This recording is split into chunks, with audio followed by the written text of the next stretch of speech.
Welcome everybody, Murray NJ08. Welcome to my E3 coverage this week. In this video, we are going to focus on my highlights and thoughts on the Microsoft press conference. The Big M, one of my most anticipated press conferences of this year's E3. Definitely wanted to see what they had to bring to the table as far as the competition, especially after the first Microsoft press conference a few weeks ago. Definitely wanted to see the gameplay as opposed to all the TV media stuff that they were focusing on in the last press conference. But I said in that reactions video, they're going to bring it at E3. They're going to concentrate on games, and that's exactly what they did. And first off, let me say, no matter who won or who had a better press conference, hats off to Microsoft for keeping it strictly with games. And I got to admit, too, I will say before I go into this press conference, after all the press conferences, I will say that Microsoft, to me, showed the most gameplay footage and was the most interested in the games that they had to show. So let's get into it. And of course, those of you that follow me know that I'm not a fanboy. I respect Microsoft. I respect Sony and Nintendo. I love all three of them. I have all the systems. I will continue to get all the systems. I'm a gamer. I'm not, a console war person. I think it's absolutely silly. I don't have to get into it. Those of you that follow me know where I stand with that. I'm an equal gamer, and I point out the flaws and cons and pros to every company. So let's see what it is what it is. The press conference started off with a Metal Gear Solid 5, The Phantom Pain. I will be honest with you. I was in utter awe. I thought that game looked freaking insane. It looked incredible. That may sound cliche. I know I've been saying that a lot during my E3 coverage so far, but it is what it is. I'm being honest. If I wasn't impressed or moved, I would tell you. And I gotta tell you, I freaking watched the trailer even after the press conference like 3-4 times, and I can't wait to see the stage show of it. At the booth. It's insane. The game looks sick. This is another game that I could say to myself, this looks next gen. I know in my past videos I made a comment about what really looks next gen and what could you say would pass on the 360 or the PlayStation 3. This is one that I would say is truly next gen. Me personally, in my opinion. We saw the new Xbox 360 design that actually came out on the day that it was announced. The opening of E3, that was a surprise. It's interesting coming out with your console, again, a new design, months before your new system. But they're trying to keep the 360 alive. There's a lot of titles ahead in the future, same with the PlayStation 3. So, it only makes sense. And also, when you think about it, Sony announced an PlayStation 3 bundle with the new Grand Theft Auto. So, but this is a complete new design, and I think it's interesting that they actually are modeling it based off the Xbox One. So, hey, that's great for the future of the 360. You're still going to need a 360 to play your games anyway, even if you buy an Xbox One. So, there you go. Then they showed some exclusives that are coming to the 360. World of Tanks, the 360 edition. They had a trailer. It's going to be free to play. It's an online game if you're on Xbox Live Gold. Free to play. I like saying that. That rolls off the tongue pretty good. We've been seeing a lot of free-to-play games. Marvel Heroes and Hawken and all that.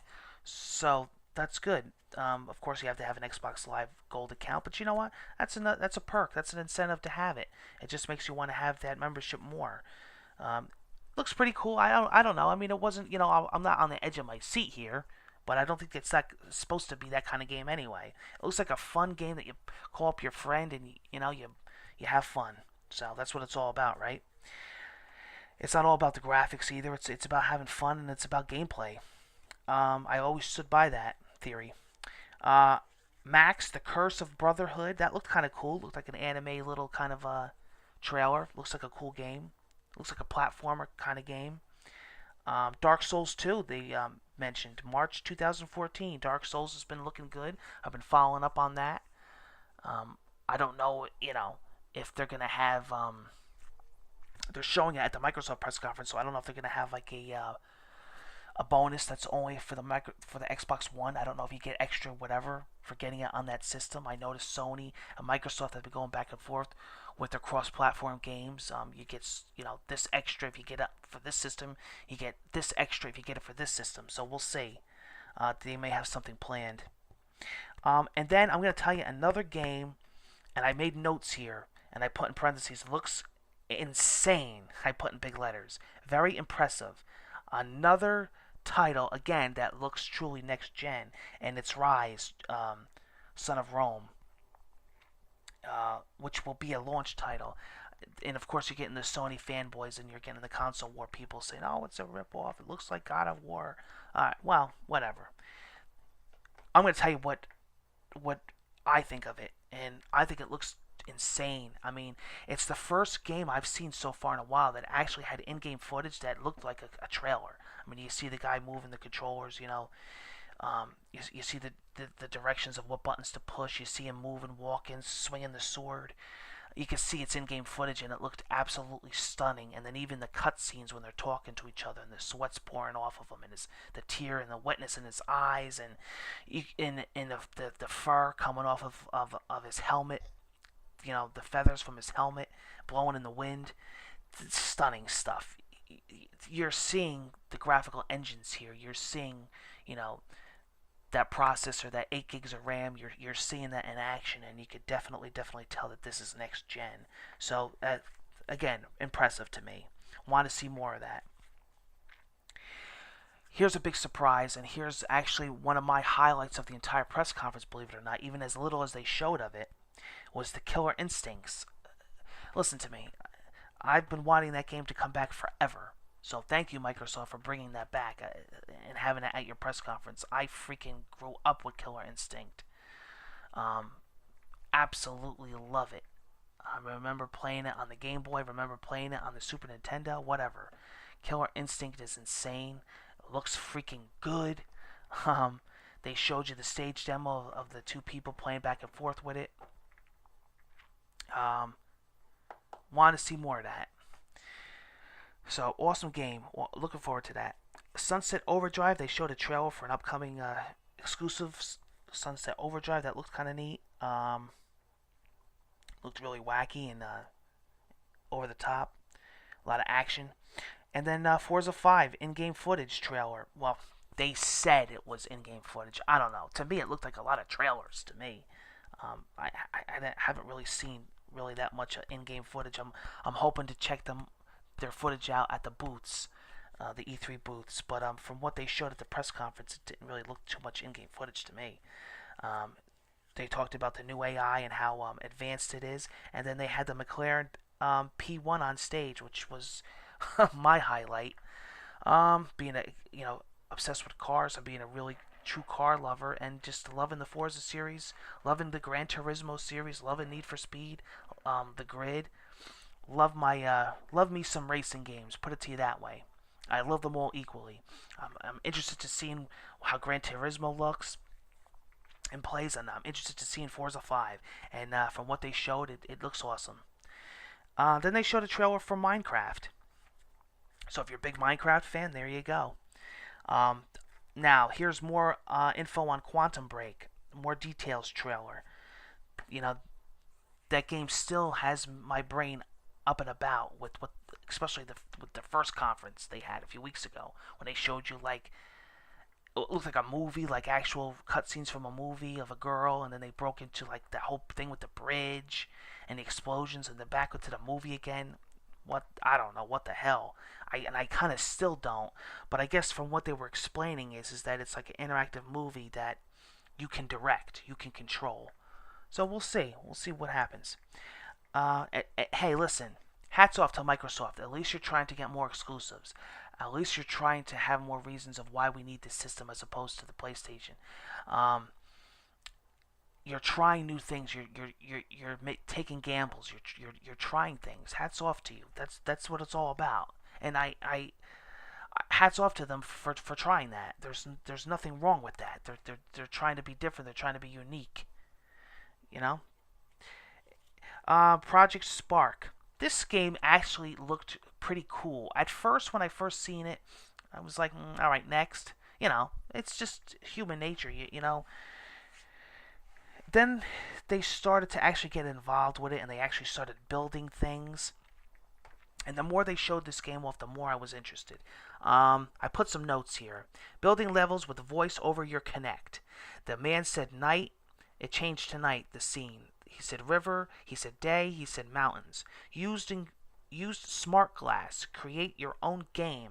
And then they showed you, after days and days of somebody working on it, they actually showed you a finished level, and then the guy playing it, building like cliffs and doing catapults and explosives, and enemies were coming, and he was building the terrain up. He was making it rain. He was making it day. He was making it night. He was making like craters and cliffs in the ground.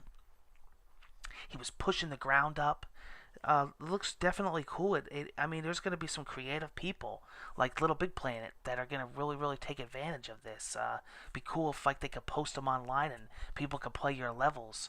I don't know exactly what other game mechanics they're going to have, but when they showed the different scenarios, they actually looked all different. They showed like a platform kind of a thing.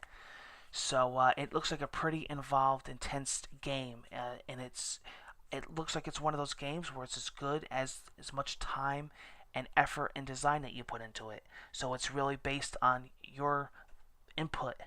How good do you want to make this game? So it definitely looks cool. And then I'm going to tell you another trailer that I was really, really amazed with was the Dead Rising 3 trailer. It looked sick as hell, and actually, to be honest with you, I wasn't really the hugest fan of Dead Rising in the past, but Dead Rising 3 has my attention again. It actually looked creepy. For the first time, I actually said to myself, "Holy crap, this looks creepy." When he jumped into that one building, and then he was with the flashlight and in the dark, and he could hear everybody grunting and moaning and attacking him. I was like jumping, like, "Woo, this looks creepy as hell, man." I can just picture playing this in my room with the lights off, with the sound up. Awesome visuals. It looked like sick graphics. Looked like a lot going on. It looked like very interactive. It looked stunning. It looked next gen. It definitely did. So yeah, Dead Rising 3. Great, amazing trailer I put in the notes.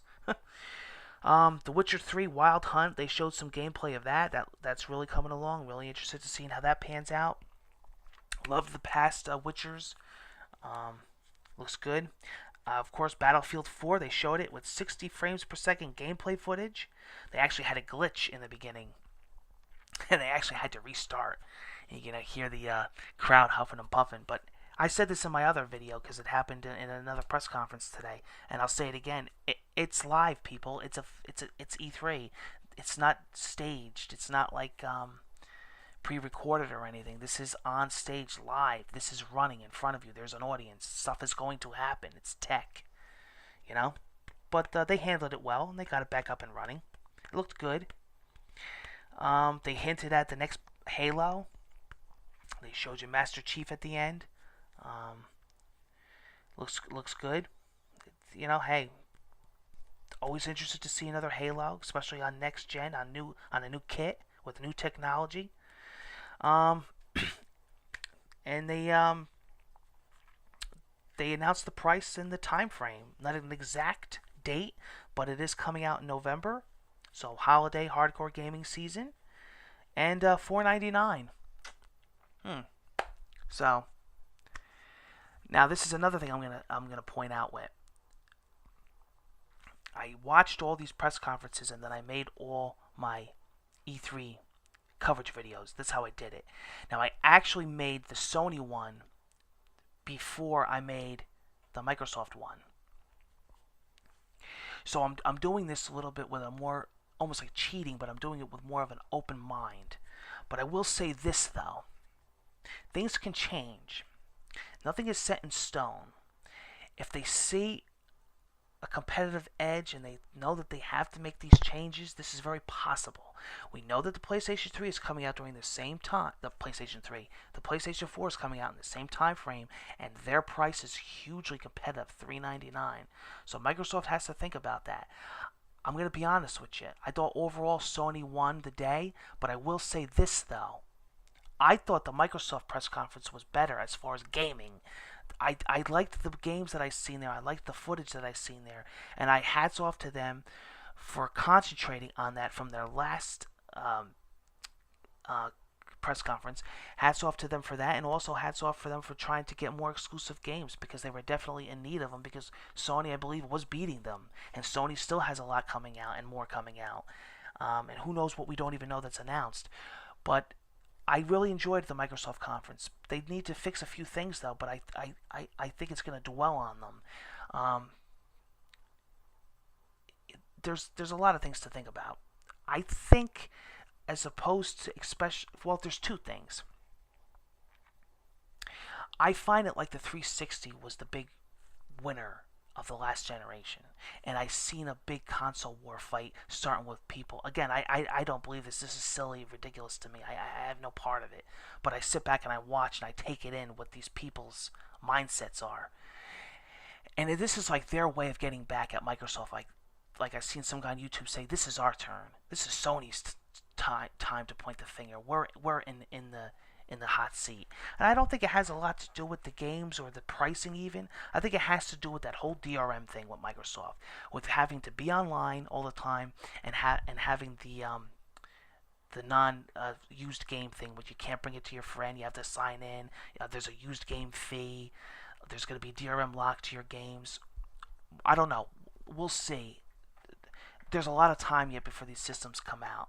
Microsoft still has time to make changes, and I don't really honestly know what they're going to do when the system launches. They haven't really deeply talked about it, but I guarantee you they're looking at Sony, because look at how Sony ended their press conference yesterday. They ended it with no online connectivity required, used games are supported, and $3.99. They burned them. They nailed them to the cross, and I said at the end of the Sony press conference coverage, if you watch that. So it is what it is. It's a dogfight. Microsoft made their bed. They got to lay in it now. But let's see what they do. There's still time before the system comes out. But with that being said, I thought this Microsoft press conference was really good, and I was actually I was more moved by the gameplay footage of these games than any other press conference that I've seen. So hats off to that. And I'm not a fanboy, and I look at everybody equally. I'm not biased. I gave everybody their pros and I gave everybody their cons on this coverage. So that is that. So you can't say anything about that. And let me just end this with the Titanfall gameplay. They ended the conference with some Titanfall gameplay. That game looks really good. And I'll tell you what, it was one of the games that were least on my radar, and it's actually moved up quite a bit. It's right up there on the top with Forza now. That game looked really sick. So I can't wait to see how that game pans out and get more info and footage on that. Hopefully check out one of the booth demos of that game. So this will be the last of my coverage of the big company press conferences. We did Sony, we did Microsoft, we did Nintendo, we did EA, and we did Ubisoft. Now I will be covering at the end of each day what I thought of the games, the game booths, the game demos, and trailers. Okay? And what other games are going to be announced. And in-game footage. So hopefully we'll be able to check that out. I'm watching a lot of the most I can of E3 coverage. I'm trying to suck it all in. So you'll hear my thoughts, my upcoming thoughts. And that will conclude our press conference stage shows. Hope you enjoyed it. Hope you liked this video. I'll talk to you again soon. Take care, everybody. And have a fun E3 week. And don't forget The Last of Us this Friday.